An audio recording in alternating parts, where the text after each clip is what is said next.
ఇవాళ అనుకోకుండా ఒక సంఘటన జరిగి ఆ సంఘటనలో ఒక బీదవాడు చనిపోవడం,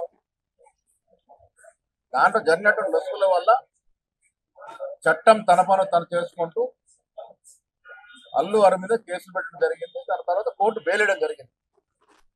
ఏ కథానాయకుడి మీద కాంగ్రెస్ పార్టీ నుంచి ఎవరికి కూడా వ్యక్తిగతంగా ప్రేమ తప్ప దేశాలు ఉండవు. జరిగిన సంఘటన దృష్ట్యా